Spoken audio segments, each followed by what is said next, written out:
It sounds like that's really got to be the place to start. Is really if you start from that place of purpose and people are united around that purpose. How do values tie into that? And what are the values you have defined connect people to the purpose to make sure you've got a culture? Because ultimately you can have a great purpose and you can have a great concept, but if you don't have a great culture, the whole thing will fail.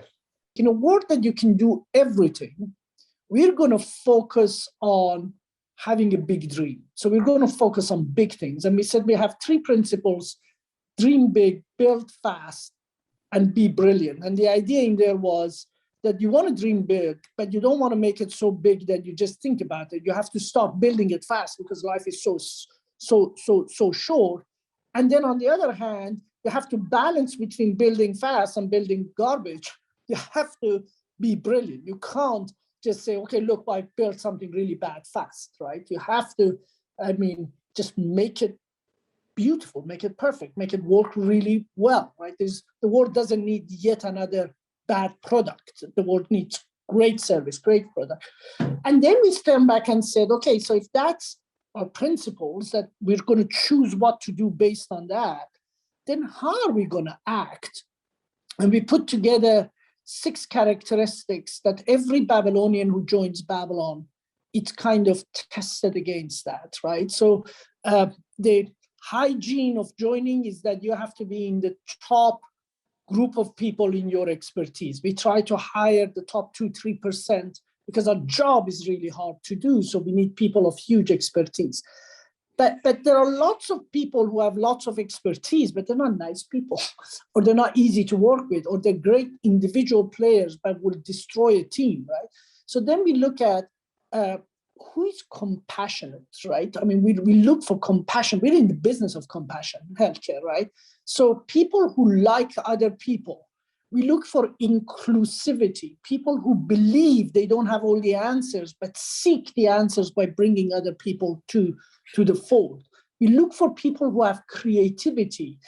In this world in which you go through a process versus to try and find new solutions, we are much more about people who find creative solutions, because the old saying that Einstein used to say, the definition of insanity is doing what you used to do, keep doing what you do when it's not working. So creativity is really important to us.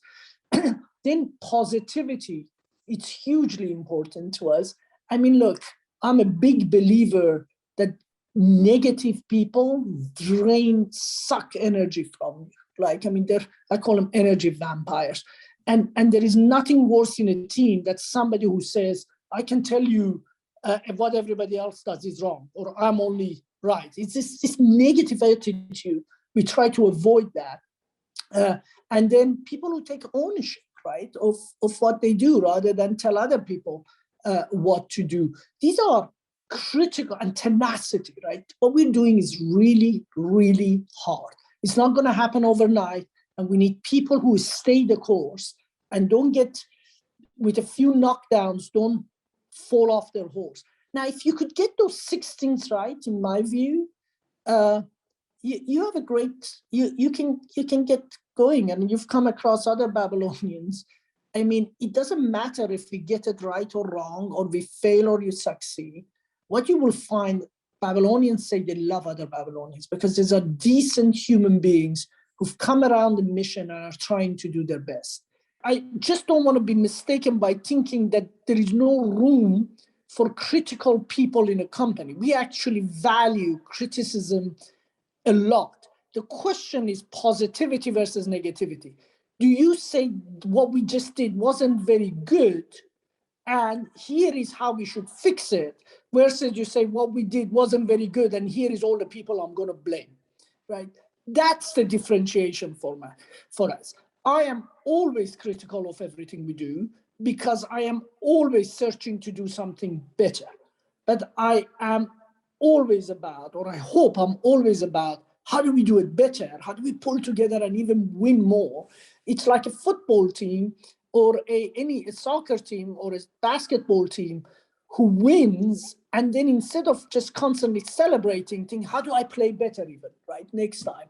And for that, you need to analyze what you've done to improve. There's nothing wrong with criticism. There is everything wrong with negativity and distraction. There's a balance, right? I mean, the balance is we want feedback. We want people to encourage them to speak openly. And yet at the same time, as long as it's constructive, because there is destructive, undermining conversation. Sometimes there's this idea that the leader is the person or the commander. They're out saying, do this and so forth. And like you said, even micromanaging. But really, my experience is try to find the best people we can and how do we make them better? How do we get out of their way? How do we clear a path and so forth? I mean, leaders really are about creating better leaders. I mean, I think that Netflix program, The Last Dance, it was really interesting because honestly, I think some episodes in that program should be mandatory for most business schools to watch because you almost saw everything that a leader needs to kind of think about in sports. And I'm sure it's true in a bakery shop, right? And it's true in anything. It's all about the same principles of how do you bring the best people together and make them work at their best as a team.